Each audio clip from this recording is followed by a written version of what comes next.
에베소서 5장 27절 한 절만 다 같이 읽도록 하겠습니다. 27절 같이 한 목소리로 읽겠습니다. 이로써 점이나 주름이나 그런 것들이 전혀 없는 영광스러운 교회로 자신 앞에 내세우시려 하심이며 거룩하고 흠이 없게 하려 하심이라. 아멘. 하나님께서 교회를 세우셔서 흠 없는 교회, 영광스러운 교회로 이렇게 세우고자 하신다는 계획을 우리가 지금 읽었습니다. 오늘 제가 침례 성도들의 특징, 우리가 침례 교회잖아요. 침례 성도들의 특징, 이런 제목으로 여러분에게 말씀을 드리겠습니다. 마라나타 침례 교회는 개신 교회입니까? 아니에요. 아니죠? 네. 제 질문은 종교 개혁을 통해서 생겨난 그 교회들의 뿌리를 두고 있느냐는 거죠. 아니죠? 네. 종교개혁이 필요했었던 건 무엇 때문입니까? 로마 가톨릭이 교리적으로 도덕적으로 부패했기 때문입니다. 더는 그렇게 가면 안 되겠다고 생각했던 사제들 가운데 일부가 이 가톨릭의 체제의 문제점, 성경적으로 잘못된 거, 이런 것들을 들추면서 시작된 게 종교개혁이죠. 자, 그렇게 해서 오늘날 개신교회 프로테스탄트가 형성이 된 거죠. 그런데 가톨릭이 교리적으로 도덕적으로 이렇게 부패했었던 시절에도 가톨릭하고 함께하지 않았었던 그리스도인들이 있었을까요? 네. 있었습니다. 그러니까 종교개혁이 일어나기 전에 오히려 이 사람들이 어떻게 보면 종교개혁자들에게 자극을 준 거죠. 그들의 이름은 다양하게 불려지고 있는데 교회 역사를 보면 그들을 아울러서 우리가 침례 성도 그렇게 말합니다. 그러니까 침례 성도는 종교개혁으로부터 시작된 게 아니라 사도 바울로부터 거슬러 올라가고요. 초기의 사도들까지도 거슬러 올라가고요. 거기서 로마 가톨릭이 주류를 이루는 것처럼 보였지만 그 로마 가톨릭에 동조하지 않고, 왜냐하면 너무나 교리적으로 문제가 많거든요. 그들과 같이 하지 않으면서 이렇게 자신들의 믿음 그리고 실행하는 거, 이거를 이제 성경의 기초에서 지켜왔었던 사람들이 바로 침례 성도들이요. 우리가 그래서 그 침례 성도들의 믿음과 실행을 따라 지금 교회를 이루는 겁니다. 그렇다면 저와 여러분들이 침례 성도들이 믿는 게 뭔지, 그들이 어떻게 실행했는지 알 필요가 있지 않습니까? 그것을 한번 오늘 이 시간 정리해 보았으면 좋겠습니다. 그래서 오늘 침례 성도들에게 어떤 특징이 있었는지 이것을 저와 여러분들이 함께 살펴보려고 합니다. 오늘 한 8가지 되는데 점심을 맛있게 드셨으니까 충분히 시간이 있을 줄로 믿고, 첫 번째 건 뭐냐면요, 이 침례 성도들은 성경의 유일한 권위를 믿었습니다. 이거 이제 믿는 거에 대해서 혹은 실행하는 거에 대해서 그 기준, 이걸 뭘로 기준으로 삼을까 할 때 침례 성도들은 성경이 유일한 권위라 성경을 따라야 된다, 그렇게 믿은 거예요. 그러면 로마 가톨릭은 어땠을까요? 로마 가톨릭은 그러지 않았습니다.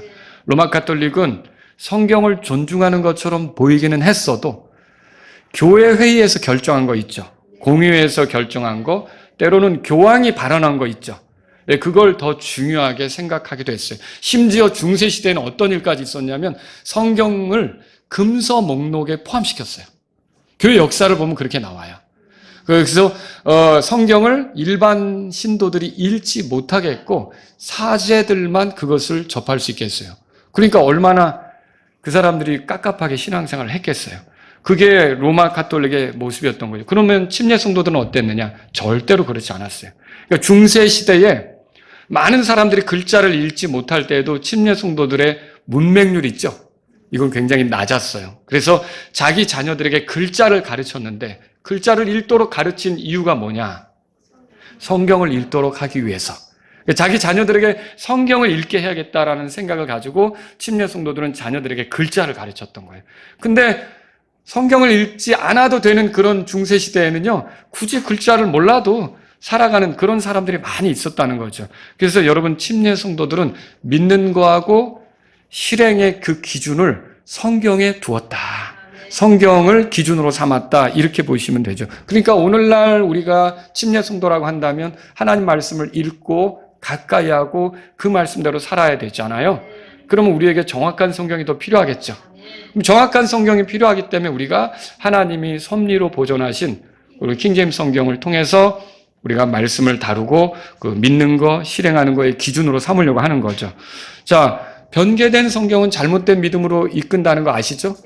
성경을 일백독을 해도 잘못된 거에 아멘을 하게 되면 결국은 잘못된 교리로 나가는 거예요. 오늘 아침에도 말씀을 드렸지만 여러분이 읽는 개역 성경에는 귀신이라는 단어가 있어요. 귀신이라는 단어가 있다고요. 근데 킹제임스 성경은 다 그게 마귀로 돼 있죠. 마귀로 돼 있죠. 그러니까 우리 보는 이 성경에도 다 마귀들로 돼 있잖아요. 귀신이라는 용어의 정의가 어떻게 되느냐? 국어사전을 찾아보세요. 죽은 사람의 떠돌아다니는 혼배. 그거예요. 그러면 여러분 그 말 자체가 오늘 아침에 제가 누가복음 16장으로 설교했는데 사람이 죽으면 곧바로 지옥으로 가든지 아니면 위로받는 곳으로 가든지 이렇게 되는 건데 떠돌아다니는 게 맞아요? 아니죠. 그러니까 한국교회 내에서 이 구절들 때문에 이 귀신이라는 표현 때문에 지금도 조상 귀신을 쫓아야 된다고 내쫓아야 된다고 그렇게 씨름하는 그런 일들이 있는 거죠. 여러분 우리를 괴롭히는 대적자는 마귀입니다. 영적으로 사악한 마귀들이 다양한 속임수로 조상들의 흉내를 낼 수도 있겠죠. 근데 정체는 뭐냐? 죽은 자가 온 게 아니에요. 죽은 자는 나올 수가 없는 거예요. 죽은 자는 이미 갇혀 있든지 위로받는 것에서 쉬든지 그렇게 하는 거죠. 그래서 이게 성경 기록이 잘못되면 잘못된 믿음에 빠질 수가 있다는 것이죠. 이런 예들은 여러 가지가 나와요. 그래서 침례 성도들은 어땠느냐? 베레아 사람들이라고 들어보셨죠?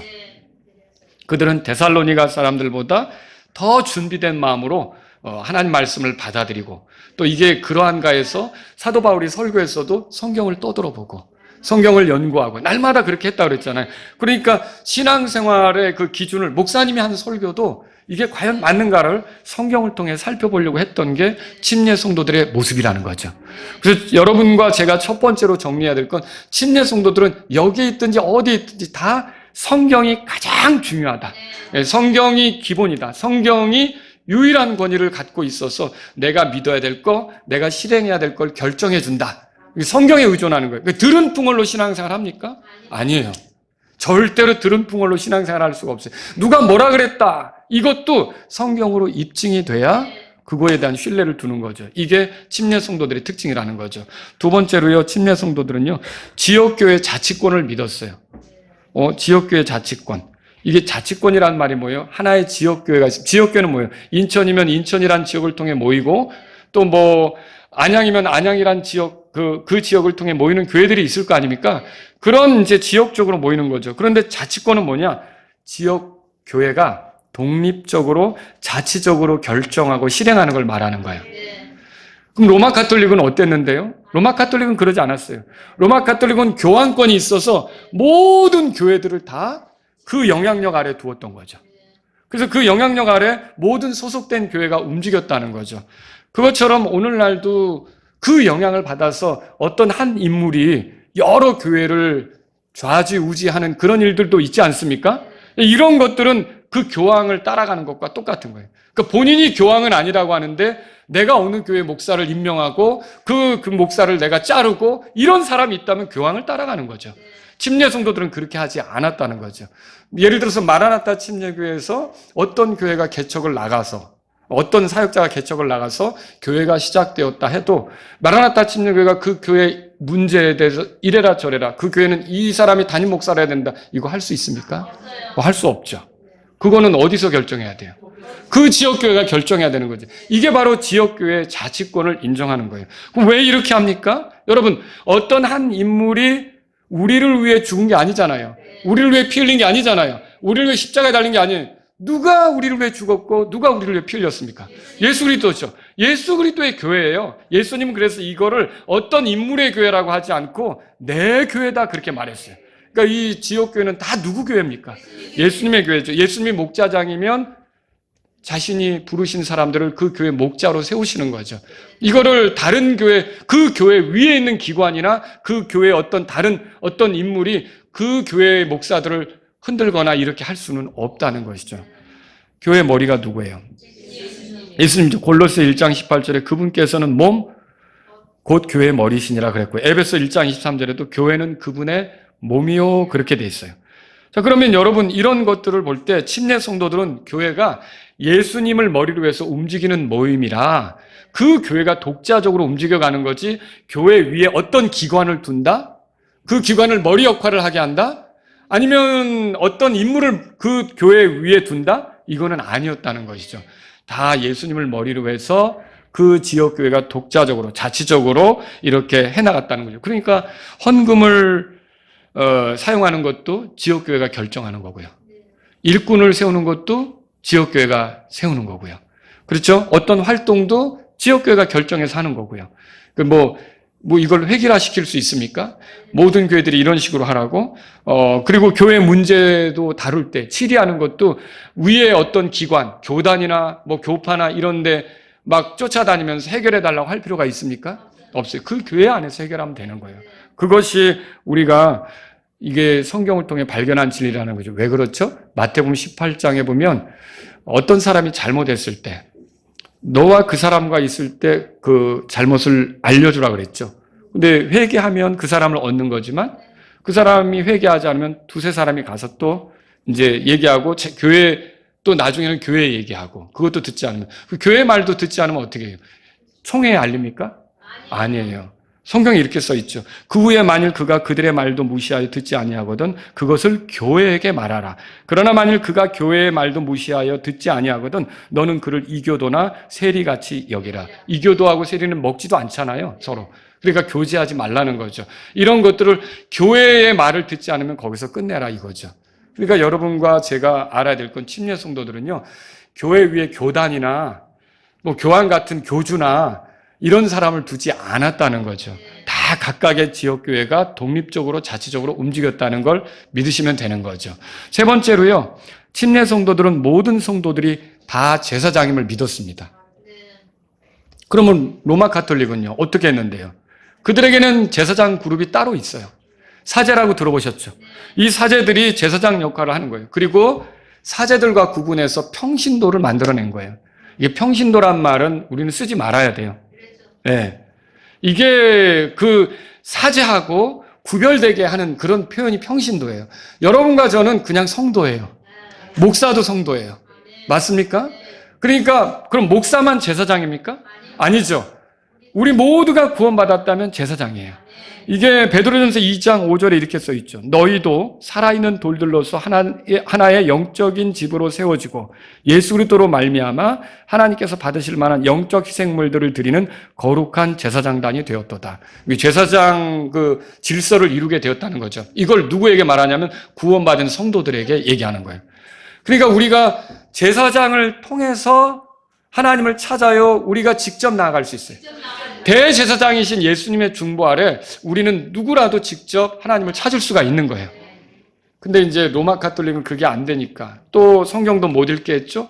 그리고 미사 같은 것도 예전에는요 다 라틴어로 하기 때문에 그 앉아있는 사람들은 뭔 말인지도 모르고 그냥 반복적으로 듣다 보면 따라 하는 거죠.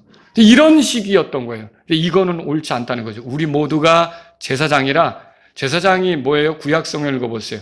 하나님을 섬기는 사람들이에요. 우리가 직접 하나님을 섬길 수 있다는 거죠. 그래서 오늘날 성도는요, 제사장이라는 생각을 가져야 되고요. 이게 제사장이라는 그 구별을 둬가지고 특별하게 보이기 위해서 옷을 입는 거 있잖아요. 구약시대 제사장은 특별한 옷을 입었죠. 그러니까 또 가운을 입는 거라든지 아니면 아론의 후손들이 이렇게 복을 빌었다는 것 때문에 제사장만 할 수 있는 특별한 기도가 있다든지 이런 그 축도 들어보셨죠? 그런 것들을 제사장의 기도로 생각해서 목사만 할 수 있다고 생각한다든지 이런 것들은 침례 성도는 믿어요, 안 믿어요? 안 믿는 거죠, 이런 거는. 여러분, 어떤 기도를 할 수 있는 사람이 있고 못할 수 있는 사람이 있고 그런 구분이 있는 거예요? 아니죠. 어떤 기도는 그 옷을 입어야만 하고 그 옷을 벗으면 못하고 그런 기도가 있는 거예요? 아니죠. 우리는 침례 성도들은 그런 게 아니라 다 누구든 예수 그리스도의 이름으로 하나님을 찾을 수 있고 하나님께 구할 수 있고 하나님께 기도할 수 있다고 믿은 거죠. 여러분, 우리가 그런 신앙을 가지고 있다는 걸, 침례 성도들이 그런 신앙을 가지고 있다는 걸 알 필요가 있는 거죠. 네 번째는요, 침례 성도들은 교회 의식으로서 믿는 자가 물속에 잠기는 침례와 주님을 기념하는 의미로서의 주의 만찬이 있다고 믿었어요. 규례가 딱 두 가지다 이거예요. 첫째는 뭐였어요? 예, 침례. 또 하나는 뭐였어요? 주의 만찬. 이 두 가지면 충분하다는 거예요. 그럼 로마 가톨릭은 어떻게 했길래요?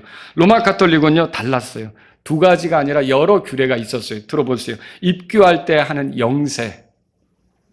그 다음에 좀 더 주님께 가까이 간다는 뜻으로 하는 견진성사. 그리고 죄를 자백하는 고해성사. 들어보셨죠? 그 다음에 병든 자를 위해 베푸는 병자성사. 그리고 사제가 되기 위해서 받는 서품성사. 그리고 결혼식에 해당하는 또 혼인성사. 죽기 전에 이거 놓치면 안 돼. 꼭 받아야 돼. 도유성사. 자, 이런 모든 성사들이 구원과 관계가 있다고 봤어요. 구원을 유지하는 효력이 있다고 봤어요. 맞아요? 아니죠. 그런데 이런 의식을 통해 자꾸 그 교인들이, 가톨릭 교인들이 거기에 매이게 하는 거예요. 그거를 행해야만 하는 것처럼 그렇게 했던 거죠. 여러분, 침례 성도들은 두 가지만 성경을 통해 발견했기 때문에 두 가지만 했어요. 뭐예요? 첫째는 침례, 두 번째는 주의 만찬. 이거면 돼요. 교회가 뭐 하려고 하는 의식, 이거 두 가지면 충분하다는 거죠. 그래서 침례는 오직 믿는 자들에게만 주죠. 믿지 않는 자들에게 침례를 줄 수 있습니까? 그 유아들에게 침례를 주는 건 어떻죠? 유아들에게 침례를 주면 됩니까? 왜 안 되죠? 아이들은 믿음이 아직 생기지 않았잖아요. 뭘 믿어야 될지도 모르는 거고요. 근데 믿지도 않는 아이들에게 침례를 준다? 안 되는 거죠. 근데 로마 가톨릭은 어땠어요? 유아 세례를 줬죠. 이거 왜 그래요? 그 사람들이 그렇게 생각한 것은요, 이게 구원은 복음을 듣고 믿어서 받는 건데 침례라는 의식으로 구원받는다고 생각하니까 자기의 자녀들을 빨리 구원시키기 위해서는 믿든지 여부를 따지지 않고 그 의식을 하고자 했던 거죠. 이게 나타나는 거예요. 여러분, 예수님 말씀하셨어요. 마가복음 16장 16절에 믿고 침례를 받는 사람은, 이 말씀에 따르면 믿고 침례를 받는 사람은, 침례는 누가 받는 거예요?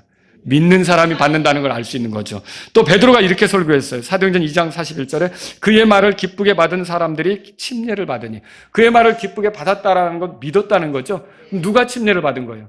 믿은 사람이 침례를 받은 거죠. 또 누가는 전도자 빌립에 대해서 이렇게 썼어요. 사도행전 8장 10절에 하나님의 왕국에 관한 것들과 예수 그리스도의 이름을 선포하니 그들이 믿고 남자들과 여자들 모두 침례를 받더라. 그러니까 침례를 받았는데 누가 받은 거예요? 믿은 남자, 믿은 여자가 받았다는 거예요. 그러니까 믿음이 없으면 침례를 줘요, 안 줘요? 안 주는 거죠.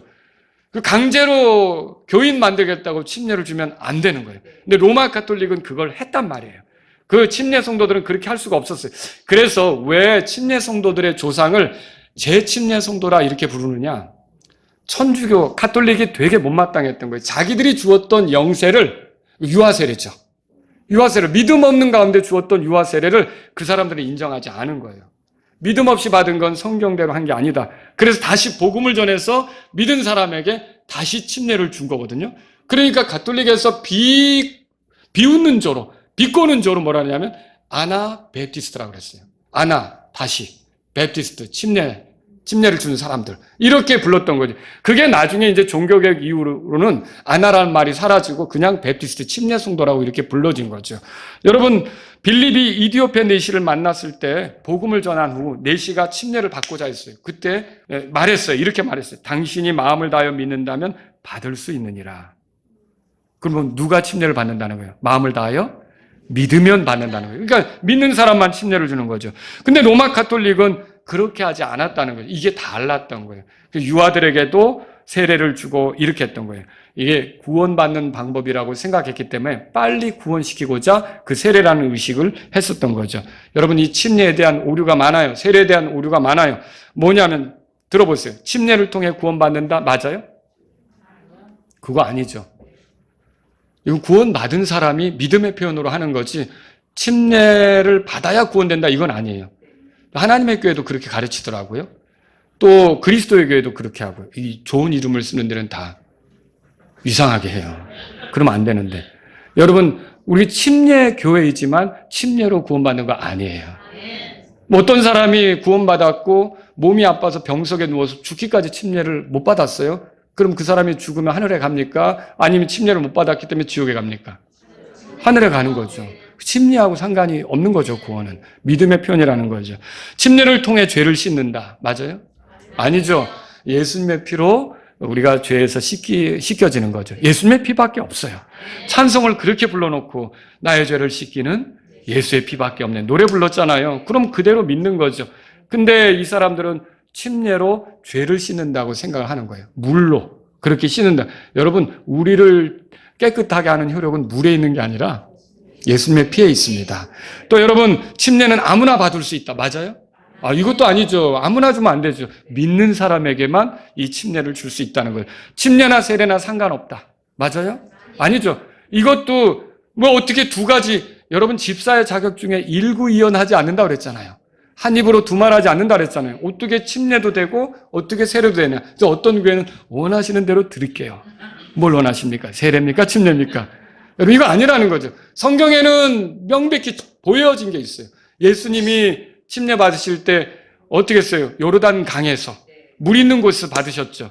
그리고 또 제자들이 이렇게 침례를 주는 환경을 보면 빌립이 그 이디오피아 내시에게 침례를 주기도 물 있는 곳에 내려갔다고 돼 있고요. 물 있는 곳에서 이렇게 침례를 준 거예요. 물에 잠기는 거죠. 이게 뭘 보여주는 거예요? 그리스도와 함께 죽고 묻히고 부활하고. 머리에 찍는 것으로는 그걸 못 보여주는 거예요. 그 침례는 고린도전서 15장 3절에 그리스도께서 우리 죄 때문에 죽으시고 묻히고 부활하셨다는 그 복음이 있죠. 그걸 보여주는 것이고, 그 복음에 내가 연합했다, 그 복음을 받아들였다, 그 복음으로 내가 구원받았다, 이거를 표현하는 게 침례라는 거죠. 근데 이게 교회 역사 가운데 콘스탄틴이라는 그런 그 로마 황제가 기독교를 믿도록 오픈하면서, 그렇게 허용하면서 많은 사람들이 교회로 몰려들기 시작했고요. 그런 과정 중에 말하자면 이게 간단하게 하게 되는 그런 일들이 벌어진 거예요. 예를 들어서 아픈 사람들을 침례로 구원받게 한다면 반드시 침례받게 해야 되는데 어떻게 합니까?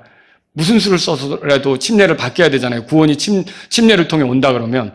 근데 물속에 아픈 사람을 집어넣을 수 없는 거고, 아기들 갖다 넣었더니 막 죽으려고 하는 거고, 그래서 결국은 머리에다 이렇게 찍고 붓고 하는 약식이 생긴 거지, 원래는 그런 성경은 그렇게 하는 게 아니라는 거죠.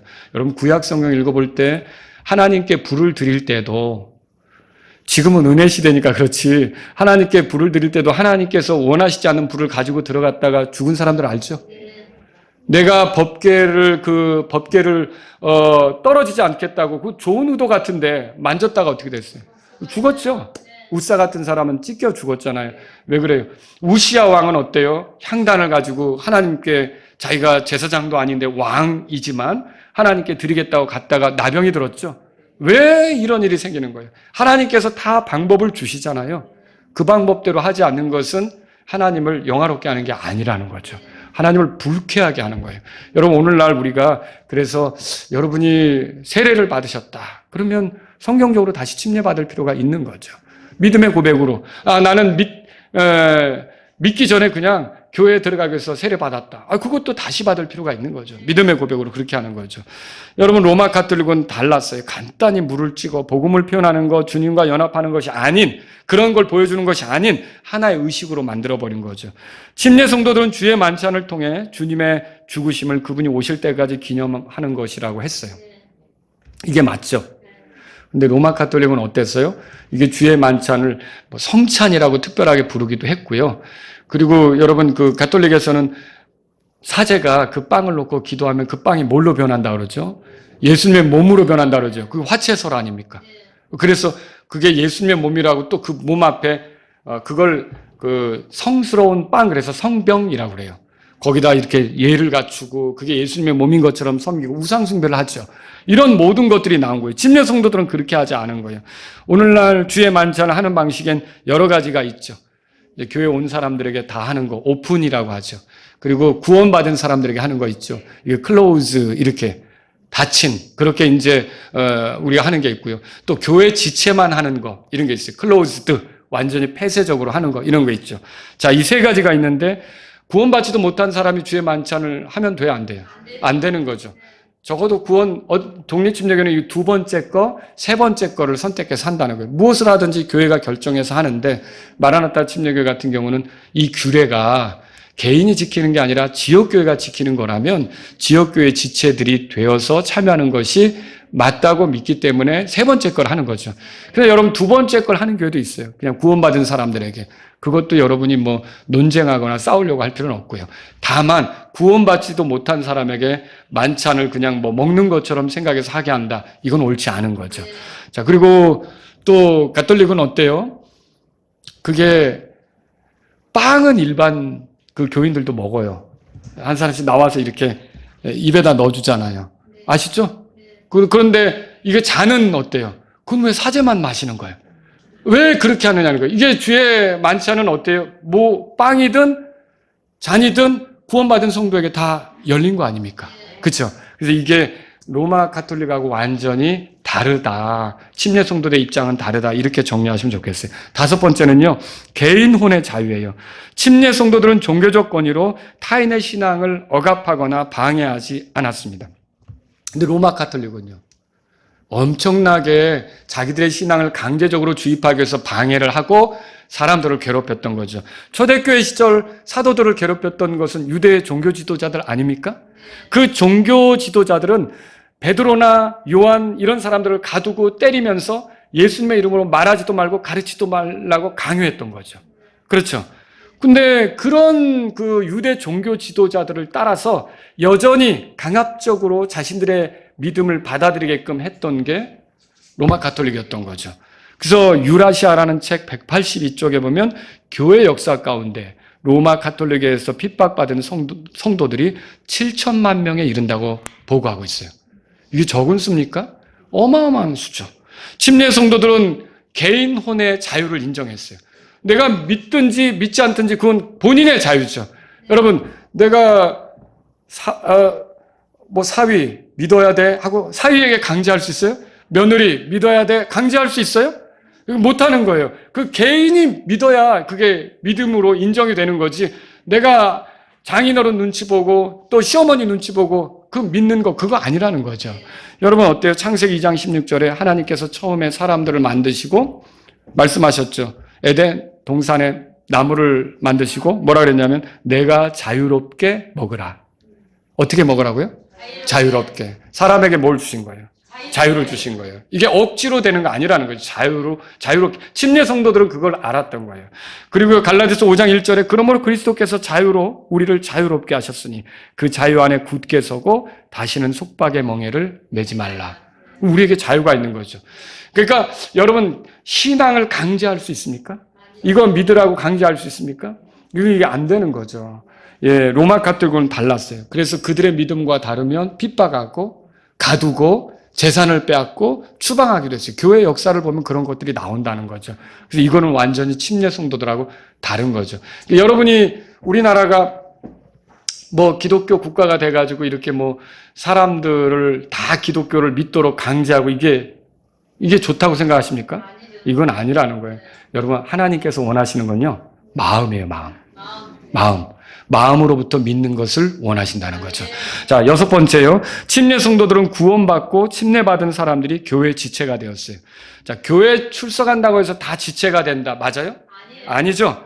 반드시 믿음의 고백이 있어야 되는 거죠. 그리고 침례에 순종해야 되는 거예요. 그래서 그때 그의 말을 기쁘게 받아들인 사람들이 침례를 받으니 바로 그날에 약 3,000원들이 더하여지더라. 사도행전 2장 41절을 읽어드렸는데 말씀을 받아들이고 그러니까 믿고 침례를 받은 사람이 더해졌다고 돼 있어요. 그러니까 교회의 지체가 되는 거는 구원받아야 되는 거고요. 믿음의 고백으로 침례에 순종해야 되고 그런 거죠. 근데 로마 가톨릭은 어땠어요? 믿는 여부 따지지 않습니다. 그냥 그들이 주는 종교의식, 영세를 받으면 가톨릭 교도로 인정을 하고 받아들인 거죠. 오늘날 어떤 교회도 그래요. 그 로마 가톨릭의 영향을 받아서 누군가 오면 구원 점검을 하지 않아요. 그리고 교회에서 일을 맡겨요. 찬양대도 맡기고 주일학교 교사도 맡기고 이거 옳습니까? 아니죠. 그 사람은 교회 일만 하다가 지옥에 갈 수 있는 거예요. 그렇게 되면 안 되죠. 우리가 마태복음 23장에 보면 바리새인들이 얼마나 열심히 있는지 이산저산 강 건너고 이렇게 해서 사람을 자기 교인들로 만드는데 2배나 더 지옥 자식이 되게 한다고 그러잖아요. 여러분 우리가 교회를 이룰 때 누군가 여기 오면 저 사람 무슨 재능을 가졌는데 이걸로 써먹을까? 저 사람은 돈 있는 것 같은데 이런 거를 하게 할까? 이게 아니라는 거죠. 정말 중요한 건 그 사람이 구원받았나? 그걸 점검해야 되는 거죠. 그리고 믿음이 있는지 여부를 살펴야 되고, 믿을 수 있도록 도와주고, 그리고 그 사람이 믿음의 고백을 했을 때 이런저런 교회들을 같이 협력해서 할 수가 있는 거죠. 침례 성도들은 그렇게 했다라고 하는 거죠. 그리고요, 믿음의 문제에 있어서도 이제 아모스 3장 3절에 보니까 두 사람이 합의하지 않고서는 같이 동행할 수 없다고 돼 있잖아요. 그러니까 믿음의 문제도 일치를 이루면서 같이 이렇게 교회를 섬기는 그게 침례 성도들의 모습이었다라고 보시면 된다는 거죠. 자, 7번째로요. 침례 성도들은 단지 2개의 직분만 인정했어요. 그 2개의 직분은 뭐죠? 목사하고 집사죠. 목사는 다양하게 불릴 수도 있어요. 장로라고 불릴 수도 있고 감독이라고 불릴 수도 있어요. 이제 장로라고 하면 유대적인 그런 그 관점에서 장로는 뭐예요? 이스라엘에서는 오랜 삶을 살아서 경험이 많은 사람, 본을 보일 수 있는 사람을 우리가 장로라고 하고요. 그 다음에 감독이라고 하면 어떤 영향을 받은 거예요? 유대적인 관점이 아니라 그리스적인 관점을 가진 거죠. 그리스 사람들은 이제 그 도시국가를 이룰 때 감독자가 있어 그 도시를 다스리고 이렇게 살피고 이런 일을 했었던 거거든요. 마치 교회에서 그런 그 장로와 같은 역할, 그리고 감독과 같은 역할을 하는 사람을 우리가 뭐라고 부르냐면 목사라고 부르는 거죠. 목사는 결국은 목자장이신 예수님을 따라 그분의 양떼라고 생각해서 그분께 맞추어서 가도록 이렇게 이끄는 사람이 목사죠. 만약에 목사가 자기를 따르게 한다면 어떨까요? 내가 예수님이라 그러면 내가 예수님이야 이거 맞아요? 큰일 날 소리죠. 큰일 날 소리죠. 목사는 어디까지나 사람들이 예수님께로 향하도록 어떻게 하는 거예요? 도와주는 거예요. 말씀을 전하고 예수님과 더 가까워지도록 돕는 게 목사라는 거죠. 근데 어떤 목사가 갑자기 나타나서 예수님의 위치를 자신의 위치를 예수님의 위치까지 올리면서 자기를 이렇게 섬기게 한다 그러면 그건 문제가 있는 거죠. 여러분 모든 성도들은 목사를 통해서 말씀을 들으면서 누구와 가까워져야 합니까? 예수님과 가까워져야 되죠. 예수님과 가까워져야 되는 거예요. 그걸 우리가 알 수 있는 거죠. 그러나 로마 가톨릭은 달랐어요. 그들 안에는요 2가지만 있는 게 아니에요. 교황, 추기경, 대주교, 주교, 보좌주교, 몬시뇰, 사제, 부교 이런 그 쭉 계급처럼 이런 게 있어요. 서열이 있는 거예요. 또 그래가지고 오늘날도 그 영향을 받은 이제 프로테스탄트 개신교도들도 어떻습니까? 목사, 강도사, 전도사, 장로, 권사, 안수집사, 서리집사, 권찰. 성도가 제일 낮아요. 근데 사실 성도가 제일 귀한 건데. 예? 아직도 성도야? 여러분이 혹시 다른 교회 사람들하고 교제할 때 나이가 지긋하다 권사님이신가 봐요? 아니에요, 성도예요. 예? 이렇게 하는 건 아닌지 모르겠어요. 근데 여러분, 이게 성도가 사실은 굉장히 귀한 거거든요. 목사도 성도고 모든 그 믿는 사람들이 다 성도 아닙니까? 근데 이거를 계급처럼 만든 거예요. 그래서 어떻게 하냐면 세상에서 그 계급을 따라 이렇게 올라가는 맛이 있잖아요. 그거 잘 못하던 사람이 이제 교회에 들어오면 세상에서는 인정을 받지는 못했지만 교회에서라도 이렇게 내가 진급하는 거, 그걸 즐기는 사람들이 있어요. 여러분 이거 맞습니까? 아니라는 거죠. 거기다가 더 무서운 건요, 이 진급을 위해서 돈을 또 내야 된다는 거예요. 장로가 되기 위해서는 2천만 원을 내셔야 되고, 권사가 되기 위해서는 1,000만 원씩 해야 되고, 이거 맞습니까? 이게 사도행전 8장 읽어보면 시몬이 베드로가 기도하고 이렇게 할 때 성령님 받는 걸 보고서 나도 그런 권능이 있었으면 좋겠다라고 돈을 주려고 하니까 너 이거 크게 잘못하고 있다.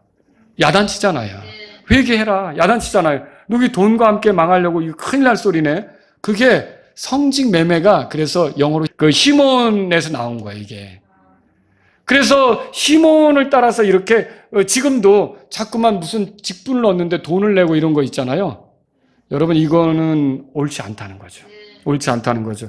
그래서 교회에서는요 2가지 직분만 있어요. 그것도요 디모데전서 3장 2절에 보니까 감독은 반드시 한 아내의 남편이어야 하고, 또 집사에 대해서는요 디모데전서 3장 12절에 보니까 한 아내의 남편이며 이렇게 돼 있어요.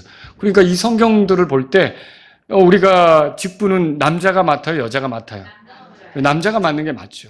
오늘날에는 뭐 여자들도 막 이렇게 하고 저렇게 하는데 침례 성도들은 그렇게 할 수가 없다는 거죠. 지금 많은 교단들이 여자도 성직자, 뭐 직분자 뭐 이런 식으로 해서 임명을 하고 있지만 침례 성도들은 그렇게 하지 않았다는 거예요. 시대가 바뀌어도 하나님 말씀은 바뀌지 않은 거예요. 하나님 말씀이 여전한 거죠. 자, 8번째로 보면요. 침례 성도들은 정부와 교회의 분리를 믿었어요. 물론 정부의 권위를 무시해서는 안 되죠. 그래서 바울은 뭐라 그랬어요? 로마서 13장 1절에 모든 후는 더 높은 권력들에게 복종하라. 이는 하나님께로부터 나지 않은 권력이 없나니 현재 있는 권력은 하나님께서 정하신 것이기 때문이라. 권력을 존중해야 되나요? 네, 존중해야 되죠. 베드로는 또 이렇게 말했어요. 베드로전서 2장 13절에 너희 스스로 주를 위해 사람의 모든 규례에 복종하되 왕에게는 최고의 권위자에게 하듯 하고. 왕을 존중하라는 소리인가요? 네, 존중하라는 소리죠. 그러니까 우리가 사실 사도행전을 읽어보더라도 바울이 이렇게 전도하면서 그 로마 황제를 욕하는 구절들을 찾아보신 적 있어요? 없어요.